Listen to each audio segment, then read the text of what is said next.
mga kabumbero, ngayong araw ay susubukan natin at sa mga minuto nga ba maubos ang laman na tubig ng ating fire. Alam mo ba na ito ay isang pumper truck na naglalaman ng 1,000 gallons ng tubig?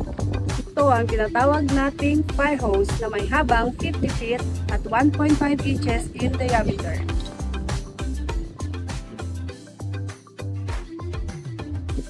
At ito ang tinatawag nating nozzle na may 1.5 inches in diameter.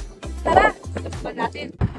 At ngayon, isa-set natin ang nozzle natin sa 125 gallons per minute.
Sa loob lamang ng 6 minutes at 45 seconds, naubos ang laman na tubig ng ating pumper fire truck.